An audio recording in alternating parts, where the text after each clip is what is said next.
On va commencer. On va être dans Éphésiens chapitre 2, verset 11. Et on va couvrir jusqu'à Éphésiens chapitre 3, verset 13. Éphésiens chapitre 2, verset 11.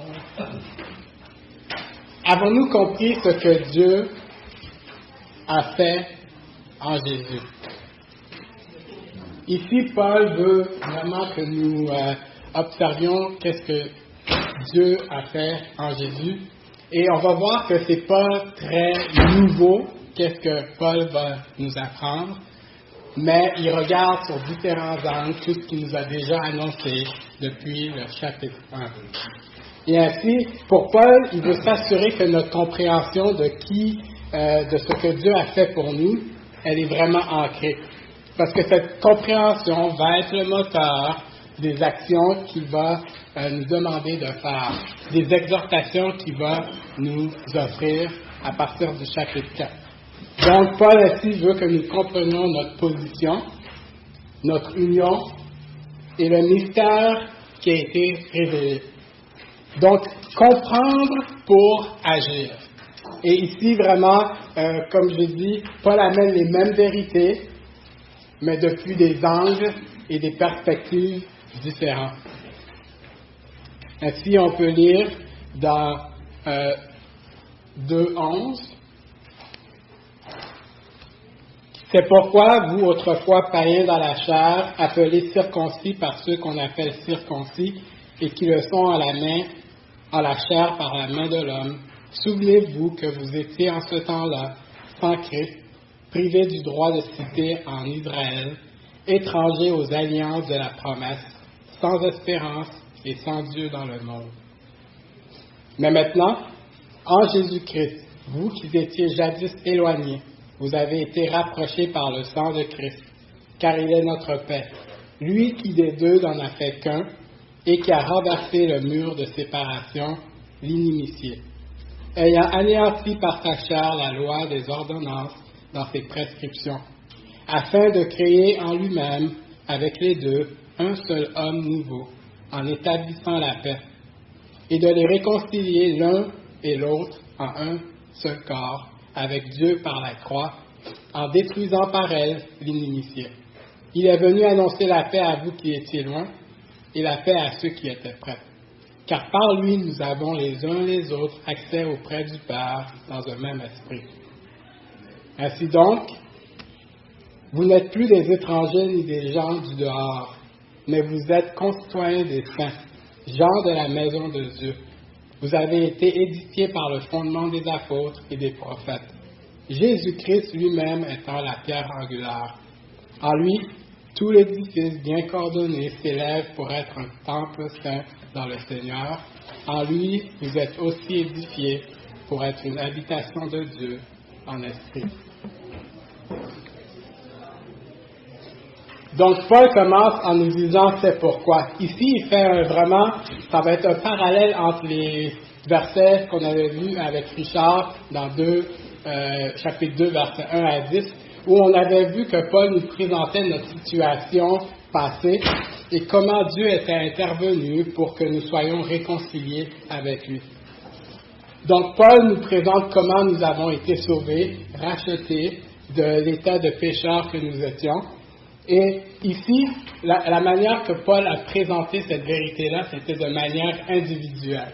Chaque individu, Dieu est venu les sauver. Chaque individu, autant païen que autant juif, Dieu est venu et les a sauvés. Maintenant, il va nous présenter la première partie, notre position. Et cette position qu'il nous présente, elle est vraiment celle de la nation juive versus celle des nations païennes. Et ici, on ne parle plus nécessairement d'individus, mais on parle vraiment de nations unies l'un avec l'autre. Et ces deux choses, lorsque Jésus et Dieu ont intervenu, se sont passées simultanément. C'est pas comme si Dieu a sauvé les individus et par la suite il a sauvé une nation. Ces deux choses se sont passées vraiment de manière pareil. Donc, c'est pour ça qu'on est ici encore comme je disais, Paul présente les mêmes vérités sous d'autres angles, d'autres perspectives, et il va nous montrer notre position que nous avons en tant que nation païenne face à qui est Jésus. Il nous dit, souvenez-vous.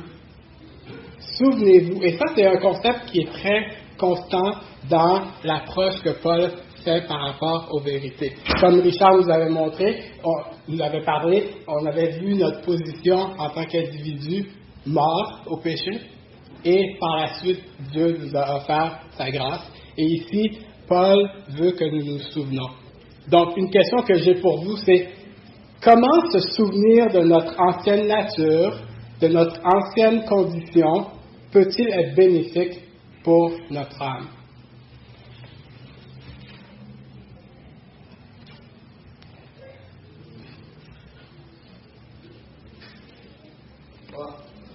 En regardant ce qu'on a été dans le passé, et c'est qu'on est aujourd'hui par la nouvelle naissance. Comme dans le passé, on était des païens, on vivait selon le train de ce monde, et maintenant nous vivons pour la simplicité de Dieu. Oui, mais qu'est-ce que ça apporte de faire ce retour en arrière? Qu'est-ce que ça te donne à ton âme quand tu penses à ton état de avant? Oui. Se rappeler des bienfaits de Dieu, qu'est-ce que le Satan a fait dans notre vie? Wow. Comment il nous a transformés? Ça nous garde dans l'unité et avec un cœur compris devant Dieu, c'est ce qui plaît, plutôt qu'un cœur orgueilleux. Moi, ça m'appelle la révélation du jour au lendemain, j'ai eu une connaissance incroyable. Donc, tout ce que je comprends, je le comprenais. Je l'ai compris dans quelques instants. Oui. Je dirais que ça nous aiderait aussi à ne pas retomber, se rappeler de là où Dieu nous a pris, et de rester dans sa présence, parce que si on reste, on peut retomber dans notre connaissance en la vie. Mais ça nous permet aussi de constater notre propre transformation. Et c'est ça. Donc, on vient à être émerveillé de ce que Dieu a fait pour nous. Lorsqu'on considère de où on était et qu'est-ce que Dieu a accompli, on vient à être dans l'émerveillement. Oui, comme vous avez dit, être humble, être dans une certaine dépendance de ce que Dieu a accompli pour nous, et ainsi de suite. C'est vraiment dans cet état-là qu'on voit que Paul veut que nous soyons, de la réalisation de cet acte qui était incroyable et impossible aux hommes, où Dieu est venu et a intervenu. Et même dans le passage qu'on va voir, on voit que Paul lui-même se rappelle de où il est venu et comment Dieu l'a choisi au courant de tout ça. Donc, avec tout ça, on arrive à comprendre la juste valeur de ce que Dieu a accompli et continue d'accomplir. Et ainsi, notre position, elle est encore plus certaine. Si nous continuons, Paul fait référence aux païens dans la chair, parce qu'il y a certains du peuple juif qui les appellent les païens dans la chair, et à cause qu'ils ne sont pas circoncis. Remarquez que Paul parle de ces personnes-là étant des circoncis eux-mêmes dans la chair. Ici, il veut montrer vraiment le contraste dans le fait que si c'est dans la chair, ça ne sert et ça ne vaut rien. Il faut vraiment que Dieu intervienne. Et on peut voir dans Colossiens 2:11, si on regarde dans Colossiens 2:11, il y a vraiment une particularité que Paul mentionne par rapport au fait que la circoncision de chair ne vaut pas celle faite par Dieu. Et c'est en lui que vous avez été circoncis d'une circoncision que la main n'a pas faite, mais de la circoncision de Christ, qui consiste dans le dépouillement du corps de la chair. Donc le peuple juif avait cette marque que Dieu leur avait demandé de faire, et ils étaient rendus à un point où ils s'enorgueillissaient de cette marque. C'était pour eux leur identification à être du peuple de Dieu. Et ainsi, quand ils ont vu les païens qui n'avaient pas cette marque, pour eux, c'était incompréhensible que ces gens soient du peuple de Dieu. Donc, on voit ici, Paul fait vraiment attention de nous montrer que dans la chair, c'est pas ça avec laquelle on doit vraiment faire un focus. Le focus doit venir de ce qui a été, de ce qui s'est passé en Jésus. Donc, comme on a mentionné, on voit à travers les versets qu'il y a vraiment un contraste de temps que Paul fait. Donc, ici, on voit qu'il dit « jadis, éloignés, vous êtes rapprochés » au verset 13. Au verset 19, il dit « ainsi donc, vous n'êtes plus, vous êtes ». Et le verset où on veut maintenant regarder « vous autrefois, mais maintenant ». Sans Christ, en Christ, dans le monde, en Christ. Donc, ici, c'est vraiment, il y a vraiment une opposition de les positions qu'on avait en Jésus. Et là, c'est là toute l'importance qu'il est amené. Il y a vraiment juste deux catégories dans le monde. Il y a ceux qui sont sans Jésus, sans Christ, et il y a ceux qui sont en Jésus. Il n'y a pas de milieu et il n'y a pas de à côté. Nous sommes soit sans Jésus ou en Jésus. Et ici, remarquez que Paul utilise vraiment que autrefois le peuple païen était sans Christ et maintenant le peuple païen a obtenu Christ par le sang de Jésus. Il utilise le mot Christ. Donc, maintenant, on va pouvoir dire que le peuple païen a reçu le Messie. Le Messie promis à la nation juive est le même Messie qui est maintenant au peuple païen. Et il faut vraiment voir ça vraiment dans un contexte de nation. Donc, qu'est-ce qui arrive quand on est sans Jésus? Paul nous dit qu'on est privé du droit de cité en Israël, on est étranger aux alliances, on est sans espérance et on est sans Dieu. Donc, privé du droit de cité, les païens n'avaient en fin de compte aucun droit dans la nation juive. Donc, même s'ils obtenaient une terre ou quelque chose d'autre, ça ne leur appartenait pas réellement. C'était, en fin de compte, il y avait une genre de séparation entre les païens et la nation juive. On le voit aussi avec le temple, la manière que le temple est fait. Les païens ne rentraient pas dans le temple. Il y avait la cour des païens qui était tout alentour du temple et ils ne rentraient pas dans le temple parce qu'ils n'en avaient pas le droit. Donc, quand cette vérité que Paul présente par rapport aux nations juives qui vont changer de position dans la sphère de leur relation avec Dieu, pour eux, c'est vraiment étranger.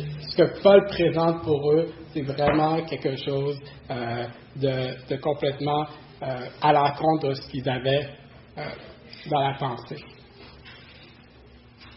Et ne faisant pas partie de ce droit de cité, ils sont eux-mêmes étrangers aux alliances. Et comme je venais de mentionner, le fait qu'ils sont sans Messie, sans Christ, sans Jésus, fait en fin de compte qu'ils n'ont aucune part aux alliances. Parce que c'est Jésus qui accomplit l'alliance qui a été faite avec Abraham. Et cette alliance que Dieu avait faite avec Abraham, il l'avait fait pour le peuple juif, pour la nation juive. Et c'est ici qu'on voit que Dieu préserve la nation juive physique, par l'entremise de Jésus. Et on le voit parce que souvent c'est mentionné que le reste a été préservé. Ce reste qui est préservé, c'est la fidélité de Dieu envers le peuple juif selon les alliances qu'il avait prononcées pour eux de génération en génération.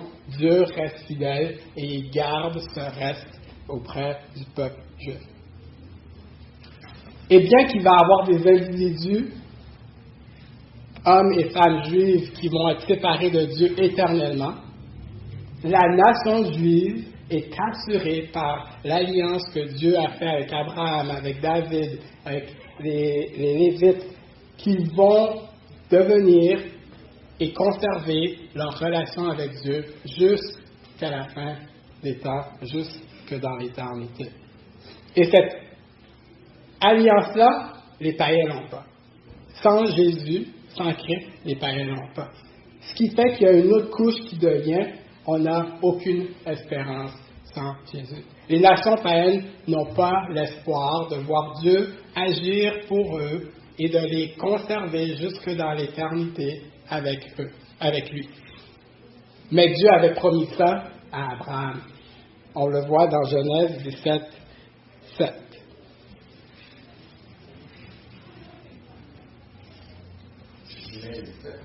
Genèse 17, 7.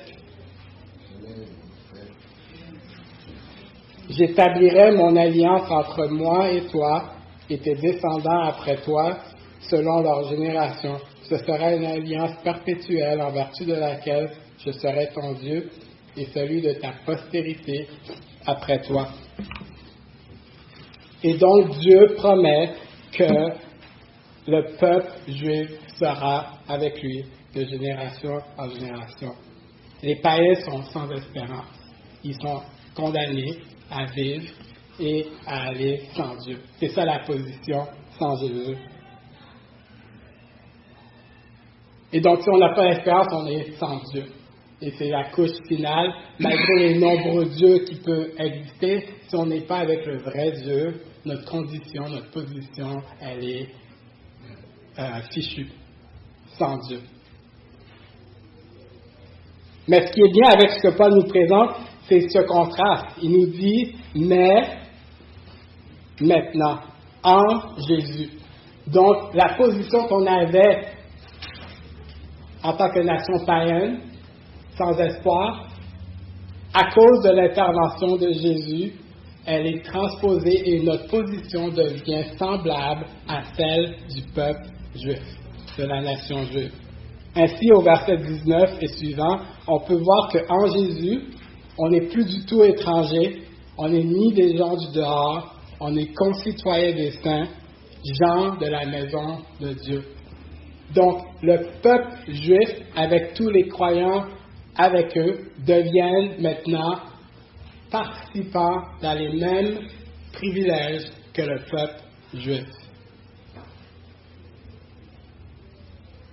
On peut dire que la nation canadienne est concitoyenne des saints. Pourquoi? Parce qu'à travers cette nation, il y a des individus qui croient en Jésus. La nation haïtienne sera aussi avec Jésus, avec Dieu dans son paradis.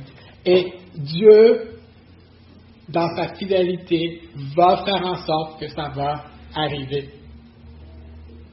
La nation espagnole va être avec Dieu comme la nation juive dans sa présence, et Dieu va faire en sorte que cette nation-là soit conservée et ait les mêmes privilèges que lui. Et on peut aller ainsi de suite. On le voit parce que dans Révélation, dans Apocalypse chapitre 7, verset 9, on voit que toute langue et toute nation. Dieu promet que toute langue et toute nation vont être alentour de lui lorsqu'on sera rassemblés avec lui. Donc, ça n'écarte pas le fait que des individus de chacune de ces nations vont se retrouver en enfer sans Dieu, mais dans la même perspective que Dieu avait dit que je préserverai la nation juive, cette même perspective-là est aussi donnée aux païens, que leurs nations seront avec Dieu préservées. Ouais.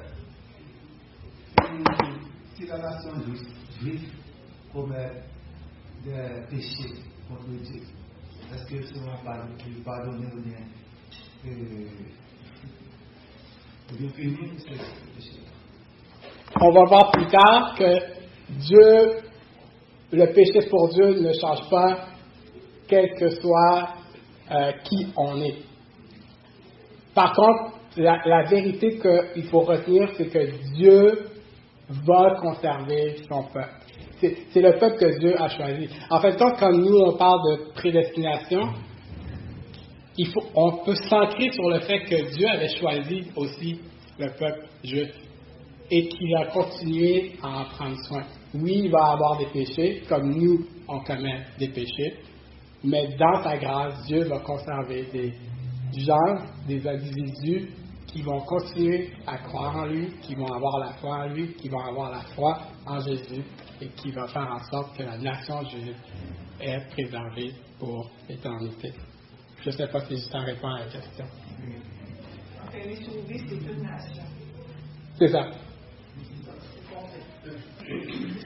Et qu'est-ce qu'on fait des Juifs qui ont abandonné la foi, un peu comme il y a des chrétiens qui abandonnent la foi, il y a des catholiques qui abandonnent la foi, mais il y a aussi des Juifs aujourd'hui qui abandonnent la foi. Ils sont réservés où ils sont promis, c'est cédé.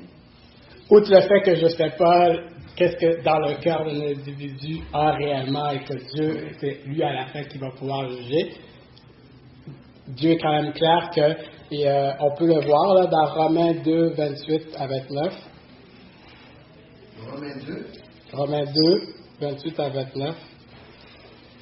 Étant donné que c'est son peuple choisi, ceux qui sont nés juifs dans la tradition juive, puis adultes, ils décident de laisser l'Église, la synagogue et tout ça, puis vivre une vie païenne. Je pense que c'est la même réalité que pour nous, que si on délaisse la foi et qu'on vit une vie païenne. Ça aurait été choisi ici, nous dit en famille, quand l'évangile de Jean dit, personne ne peut les ravir de la main de mon Père. Oui, on peut témoigner de Dieu pendant un certain temps, être loin de Dieu pendant un certain temps, mais Jésus va nous ramener dans la bergerie. Alors, ceux qui abandonnent la foi, et qui ne reviennent pas, n'ont jamais été croyants. Ouais. Quand Jésus parle de l'ivraie du vide, je ne ferai pas un gros distinct, mais les vrais croyants l'ont expliqué. Ouais. Donc, le juste, quand on lit 28, ce n'est pas celui qui a les dehors, et la circoncision, ce n'est pas celle qui est visible dans la chair. Mais le juste, c'est celui qui l'est intérieurement. Et la circoncision, c'est celle du cœur, selon l'esprit et non selon la lettre. La louange de ce juste ne vient pas des hommes, mais de Dieu. Donc, on voit réellement que pour Dieu, encore là, c'est pas l'extérieur qui prime, c'est vraiment l'intérieur. Donc, ayons confiance que Dieu agira comme il a dit. Et ainsi, on voit maintenant notre union. Donc, de deux nations, Dieu va en créer juste une. Donc, on voit des deux, il n'en a fait qu'un. Avec les deux, un seul homme nouveau et l'autre, l'un et l'autre en un seul corps. Et cela s'est passé en Jésus. Donc, l'union qui se produit où les Juifs et les païens, la nation juive, devient un, se passe en Jésus. Et cette union crée quelque chose de complètement nouveau. Nouveau parce que de toute manière, dans la perspective des Juifs, c'était impossible pour eux de comprendre que les païens seraient perçus comme la nation juive. Ainsi, on devient liés parce qu'on devient un seul corps. Et on voit l'Église devient un seul corps. Un temple saint, maintenant l'adoration à Dieu n'est pas réservée aux Juifs dans un lieu spécifique. Tous peuvent adorer Dieu s'ils ont accepté Jésus comme leur sacrifice qu'ils avaient besoin pour venir à Dieu. Et on devient une habitation de Dieu, vraiment, où Dieu, l'Esprit, vient habiter en nous et on fait partie de cette famille-là. Donc, tout ça est vraiment seulement possible parce que Jésus est notre paix et la pierre angulaire. Et on voit dans les versets plus bas, dans 19 à 21 à 22, que Jésus est vraiment le fondement de cette vérité-là. on enlève Jésus et tout s'écroule. Sans Jésus, la perspective de notre position et maintenant la perspective de notre union avec le peuple juif ne serait pas possible. Jésus est aussi notre paix. Il est venu annoncer la paix à vous qui étiez loin et la paix à ceux qui étaient près. Et cette réalité-là, elle est vraie autant pour les païens, comme vous voyez, et pour les Juifs. Donc, pourquoi les Juifs, je vous pose la question, pourquoi les Juifs étaient-ils perçus comme étant proches de Dieu, tandis que les païens étaient considérés comme étant éloignés? Ils ont la loi, ils ont les prophètes, ils ont la Torah, ils ont la connaissance. Et cette connaissance est exemple. Parce que les pharisiens, ils se pensaient connus de Dieu et que tous les autres peuples, c'était des déchets, des réprouvés, des saloperies. Parce qu'ils ne connaissent rien, ils sont ignorants. C'est pour ça que si tu lis en Romains 2, Paul parle de toi qui honore la loi, qui honore la loi en transgression. Toi qui te dis être la lumière des insensés, je pense que c'est dans Romains 2, c'est versets, mais ils se croyaient plus proches de Dieu parce qu'ils avaient tout. Ouais. Ils étaient éclairés, mais en fait, quand ils étaient loin, ouais. Ils n'ont pas vu le défi. Donc c'est ça, ils avaient la Torah, ils avaient la loi, Les prophètes, ils avaient les prophètes,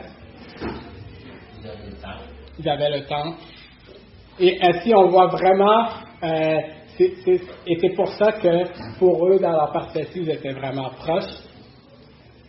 Et que pour Paul aussi, il peut vraiment dire, nous qui étions loin, qui possédions aucune de ces choses-là, on était loin parce qu'on n'avait pas la perspective d'avoir accès à ça. Quoique Dieu avait demandé au peuple d'Israël d'être ses témoins, ils avaient comme fermé cet aspect-là d'ouverture que Dieu leur avait demandé.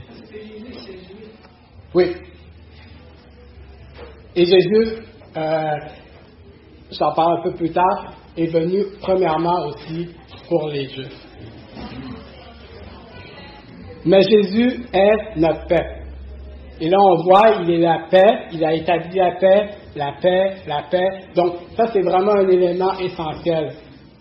On oublie à quel point il y avait une hostilité par rapport au peuple juif avec les nations païennes. Cette hostilité-là existait. Pour procurer la paix, c'est qu'il y avait une hostilité. Et on voit, on parle de inimitié, détruisant par elle l'inimitié.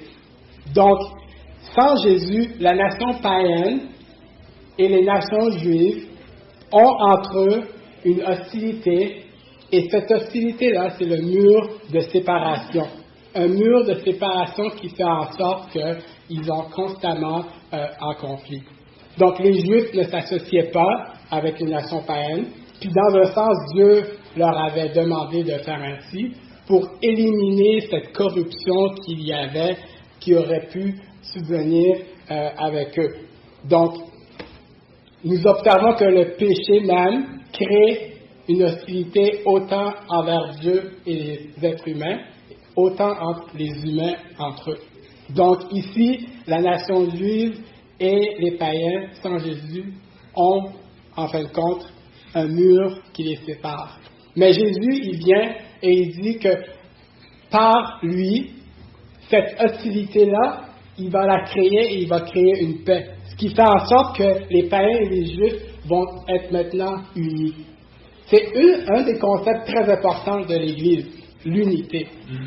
Et cette unité-là, pour l'Église qu'on dit universelle, est vraiment présente, même si parfois on perd cette perspective-là. Donc les païens de la nation juive vont maintenant être unis par l'action que Jésus a faite de mourir sur la croix pour chacun d'eux, pour chacun individuellement, mais en tant que nation. Mais il y a une phrase qui disait « J'ai d'autres brebis qui ne sont pas de cette bergerie, il faut que je les amène. » Ouais. Il parlait des païens, ceux qui ne sont pas de la bergerie d'Israël. mais qui sont dans le monde. Ouais. Alors, Dieu avait déjà le plan de sauver les païens avec les Juifs. Oui, c'est sûr que pour nous de voir, comme un peu Danny aime à dire, on a déjà lu toute l'histoire, donc on regarde ça par derrière puis on dit, ben, c'est évident. Comment ça, ils n'ont pas compris? Mais quand on va parler de la section du mystère, qu'on y arrive bientôt, on va voir que c'était voulu d'une certaine manière de Dieu. Donc, la condition des païens et celle des Juifs avant d'être unis à Christ est la même. Des enfants de colère, morts dans leurs péchés. Mais Jésus, le prince de paix, vient et il intervient. Et sans ce prince de paix, nous serions encore en conflit. Et à travers cette paix, notre relation avec le Père, notre relation avec la nation juive, elle est rétablie. Ésaïe 57, 19 dit,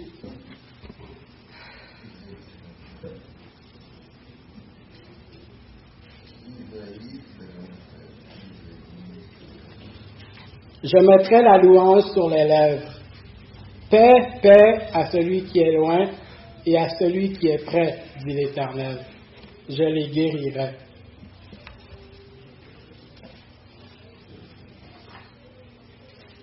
Et cette paix que le prince offre, elle est complète, elle est parfaite.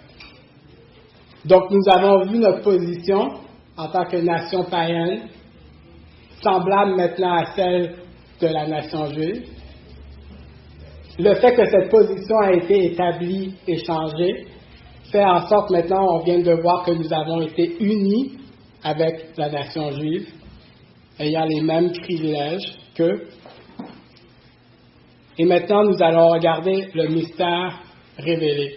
Donc, encore une fois, Paul n'annonce pas une nouvelle vérité, il fait juste nous la transposer dans un autre angle afin que nous comprenions réellement ce que Dieu a fait pour nous en vue de ce qu'il va nous demander, nous exhorter de faire.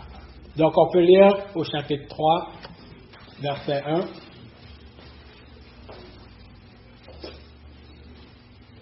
À cause de cela, moi, Paul, le prisonnier de Christ, pour vous, païens, si du moins vous avez appris quelle est la dispensation de la grâce de Dieu qui m'a été donnée pour vous. C'est par révélation que j'ai eu connaissance du mystère sur lequel je viens d'écrire en peu de mots. En les lisant, vous pouvez vous représenter l'intelligence que j'ai du mystère de Christ. Il n'a pas été manifesté aux fils des hommes dans les autres générations, comme il a été révélé maintenant par l'Esprit aux saints apôtres et prophètes de Christ. Ce mystère, c'est que les païens sont co-héritiers, forment un même corps et participent à la même promesse en Jésus-Christ par l'Évangile, dont j'ai été fait ministre selon le don de la grâce de Dieu qui m'a été accordé par l'efficacité de sa puissance. À moi qui suis le moindre de tous les saints, cette grâce a été accordée d'annoncer aux païens les richesses incompréhensibles de Christ et de mettre en lumière quelle est la dispensation du mystère caché de tout temps en Dieu qui a créé toutes choses, afin que les dominations et les autorités dans les lieux célestes connaissent aujourd'hui par l'Église la sagesse infiniment variée de Dieu, selon le dessein éternel qu'il a mis à exécution par Jésus-Christ notre Seigneur, en qui nous avons, par la foi en lui, la liberté de nous approcher de Dieu avec confiance. Aussi, je vous demande de ne pas perdre courage à cause de mes tribulations pour vous. Elles sont votre gloire. Si vous avez l'impression que vous avez besoin de prendre un respire pour lire toute cette section-là, c'est normal parce que c'est une phrase qui a été dite. Paul est vraiment dans un élan de la splendeur du mystère du fait que nous, en tant que nation païenne, on fait partie maintenant intégrante de la nation juive. Et comment il dit à cause de cela? Paul est en train d'aller vers une prière. Et Et là, il est dans le processus d'aller dans la prière, puis en commençant, j'aime bien comment la Louis II a fait, ils ont mis 3 petits points. C'est qu'ils s'arrêtent pour encore répéter les vérités, juste encore une fois. Et à cause de cela, va être répété au verset 14. Là où il va reprendre finalement cette prière qu'il voulait dire. Donc, il est le prisonnier de Christ. Et ça, c'est un concept pour Paul qui est très normal. On est habitué à ça, que Paul est le prisonnier de Christ. Et là, il dit au verset 2, « Si du moins vous avez appris quelle est la dispensation de la grâce de Dieu qui m'a été donnée pour vous. » Et encore là, à partir du verset 2, on vient à aller tout de suite au verset 13. Parce que Paul veut encourager les Éphésiens en leur rappelant que c'est Dieu qui lui a donné ce ministère-là d'aller vers les païens, de présenter cette vérité-là. Et cette présentation de cette vérité-là fait en sorte qu'il vit des tribulations, des souffrances, qu'il est prisonnier. Et ainsi, il leur dit quasiment, alors je vous demande de ne pas perdre courage. Si vous savez que c'est de Dieu que me vient cet appel-là, ne perdez pas courage devant mes tribulations, devant mes emprisonnements. Elles sont pour vous votre gloire. Elles sont en fin de compte pour vous quelque chose qui vous rend heureux, qui vous émerveille, tout ça. Si cette vérité-là n'était pas présentée, vous ne pourriez pas avoir participation, en fin de compte, à la gloire de Dieu. Donc, vraiment, ainsi, on a les 2 sections et on peut plonger maintenant dans les versets. Donc, perdons pas courage. Peut-être qu'on peut voir nos pasteurs, nos missionnaires dans des tribulations, tout ça. Ils ont été appelés. Ne perdons pas courage parce que cet appel-là vient de Dieu et il les soutiendra. Ainsi, Paul au verset 3 nous dit, « C'est par révélation que j'ai eu connaissance du mystère. » Et ici, on parle peut-être de concepts que vous avez déjà entendus et qu'on a mentionné un peu avant, la révélation progressive. Donc, comme on disait, pour nous qui sommes ici, c'est facile de comprendre qu'est-ce que Dieu avait en tête, vu qu'on a maintenant la vérité. Mais remarquez que même pour Paul, lors de sa conversion, il a fallu que Dieu vienne et lui présente, lui explique que la nation païenne maintenant viendrait à joindre la nation juive. Même pour Paul, après sa conversion, c'est pas quelque chose qu'il s'est converti et tout de suite il a appris. Dieu est venu et lui a donné à lui spécialement cette révélation-là. Ça nous rappelle aussi que Dieu était venu voir Pierre. Puis il avait dit les aliments impurs, tout ça, puis il avait dit maintenant mange, c'est pur. Puis dans le contexte, c'est encore va vers les païens parce qu'ils font partie aussi de mon plan. Donc il ne faut pas oublier que même Paul lui-même avait besoin que Dieu lui dise cette révélation-là. Donc avant que Dieu révèle ce mystère-là, c'est pour ça qu'à travers les âges, les hommes n'ont pas compris réellement qu'est-ce que Dieu voulait qu'il se passe avec la nation juive. Et peut-être que pour nous aussi, on va réaliser qu'on a eu des révélations progressives lorsqu'on va être face à face avec Jésus. Et là, tout ce qui nous a été expliqué, les points qu'on ne comprend pas, vont nous être révélés. Et on aura l'éternité pour parfaire notre connaissance de tous les mystères que Dieu a pour nous. Comme Danny avait dit, un mystère, ce n'est pas quelque chose qui est caché, c'est juste quelque chose qui n'a pas encore été révélé, mais qu'avec l'intervention de Dieu, ça se passera. Donc, sans plus attendre, c'est quoi ce mystère? C'est que les païens sont cohéritiers, forment un même corps et participent à la même promesse en Jésus-Christ par l'Évangile. Voilà, amen.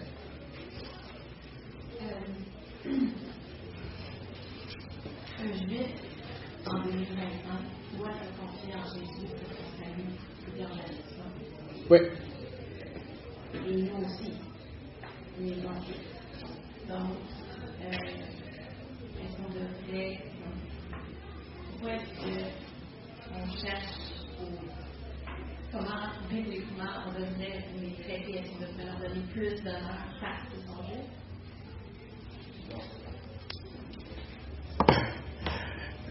Je vais dire non, puis je peux laisser Nicolas, Danny, Richard donner leur impression. Je vais dire non parce que à cause de ce changement de position qu'on a obtenu et cette unité maintenant qu'on a avec eux, ils deviennent comme toute personne qui a besoin de Jésus qu'on doit atteindre. Mais est-ce que, vu qu'on sait d'où ils viennent, est-ce qu'on ne devrait pas faire partie des ministères comme Jews for Jesus, des choses comme ça, parce qu'on sait qu'ils ont été le peuple de Dieu. Donc, Ils sont encore le peuple de Dieu. Ils sont encore le peuple de Dieu. Ça revient au fait que le reste physique, Dieu va le conserver. Il faut faire attention que là, les Juifs sont écartés dans le sens que on parle de spiritualité, mais la promesse faite à Abraham, c'est que c'est des gens de sa chair. C'est vraiment sa postérité qui va continuer à croire en Dieu et qui vont croire en Jésus. Donc, le reste, Dieu va le conserver. Mais tu es, toi, une juive spirituelle. On devrait évangéliser les Juifs, on devrait évangéliser les Québécois, les Haïtiens, les gens de toutes les nations. Sachant, on ne devrait pas les évangéliser plus ou moins qu'on évangéliserait n'importe qui. Donc, le mystère en Christ, c'est que Juifs et païens, par le même évangile, deviennent l'Église. Donc, peut-être que ça va encore parler de cette perspective-là. Oui. J'ai connu pour le monde, donc c'est le monde. Oui. Pour le demi du monde. Oui. Mais Paul, c'est au clair exemple d'un juif qui s'est converti. Donc, lui, c'est le peuple élu, il protégeait par Dieu, par sa vie. Donc, à la fin, ça dit qu'il y a un remnant qui sera toujours conservé. Et il sera conservé comme Paul a été conservé. Il a vraiment, donc Dieu lui a donné cette puissance, on pourrait dire, de pouvoir découvrir, de pouvoir savoir de façon divine que Jésus est celui qui nous a donné la paix. Autant que juifs que non-juifs.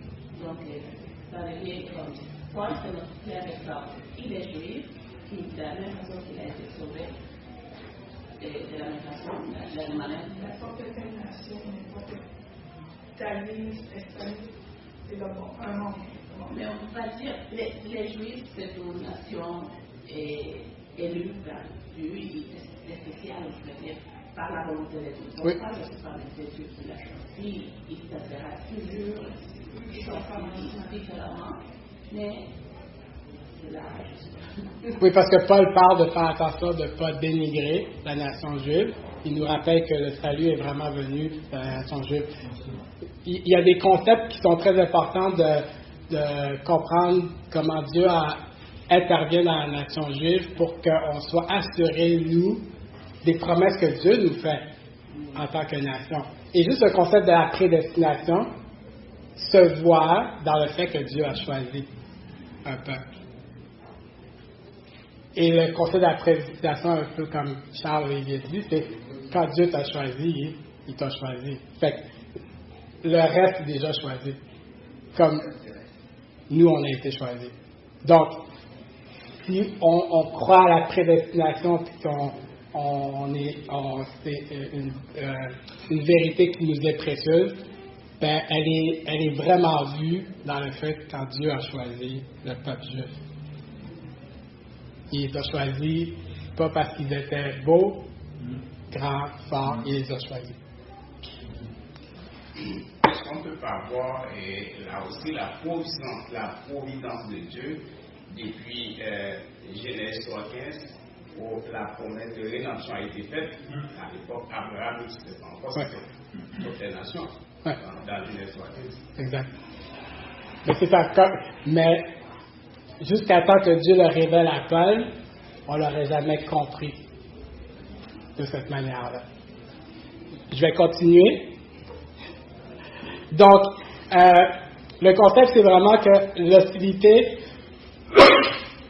peut-être que ça va vous aider encore un peu dans la compréhension de comment le peuple juif est avec Dieu. L'hostilité avec les païens et les juifs, il y avait aussi l'hostilité, désolé, vous ne voyez pas là, mais il y a des murs de séparation entre juifs et Dieu, autant qu'entre Dieu et la nation païenne, sans Jésus.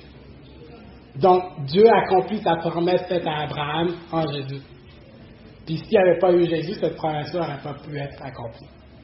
Mais en Jésus, on devient tous unis, païens, juifs, et on est réconciliés avec Dieu. Amen. Ainsi, on a les richesses incompréhensibles de Christ qui nous est présentées. Selon le dessein de l'Éternel, comme on a dit, il faut se rappeler que Dieu avait déjà pensé que la nation canadienne serait avec lui. Et ça s'obtient par la foi. Donc, puisque Richard nous avait présenté Éphésiens chapitre 2, 1 à 10, je pense que cette question-là va vous être facile. Quelles sont les richesses de Christ? Parce que Paul ici, il vient et il nous présente les richesses incompréhensibles de Christ. C'est ça qui a été annoncé aux païens, les richesses incompréhensibles de Christ. Donc, quelles sont ces richesses? Pardon? Le salut. La réconciliation. La réconciliation. Le salut. La vie éternelle. La vie éternelle.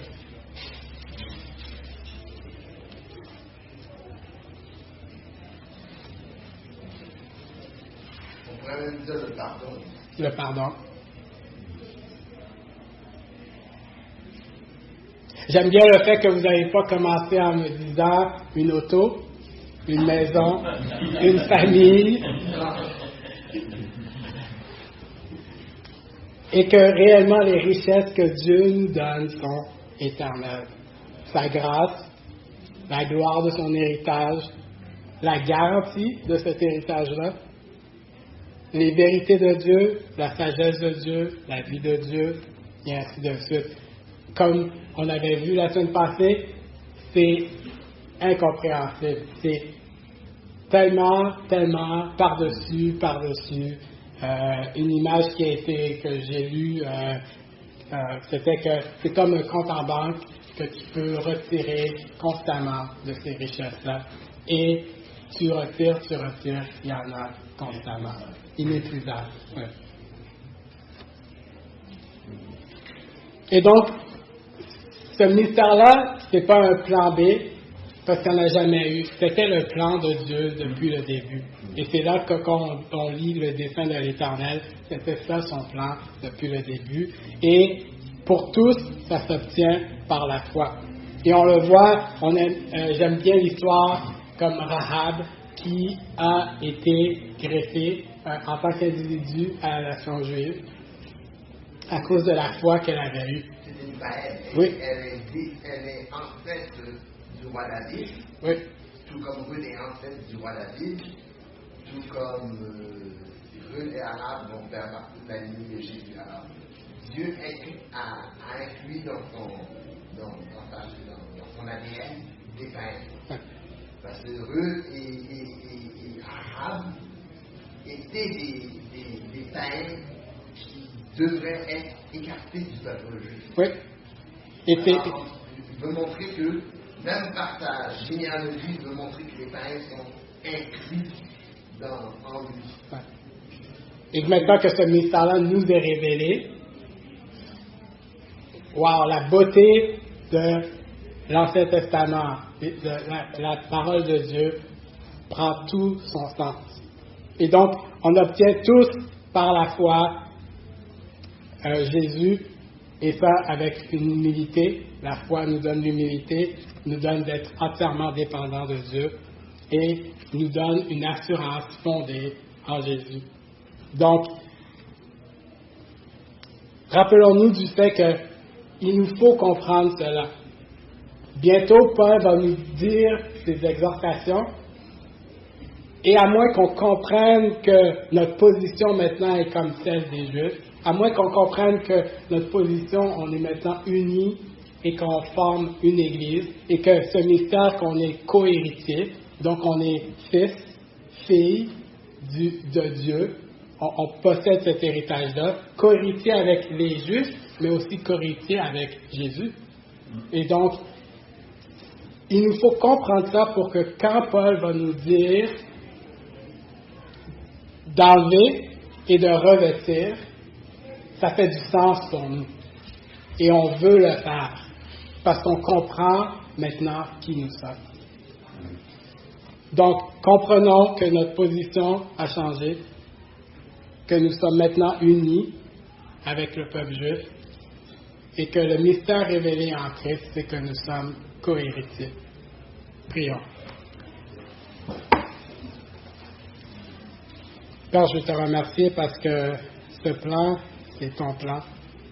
Et sans ta sagesse, sans ton amour pour nous, on serait encore sans Jésus, sans le Messie.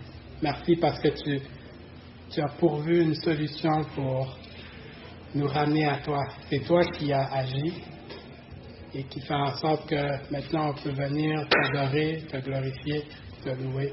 Merci pour le pardon de nos péchés. Donne-nous de mettre ces vérités dans nos cœurs afin de pouvoir vivre pour toi, de t'aimer. En ton nom, Amen. Amen. Merci.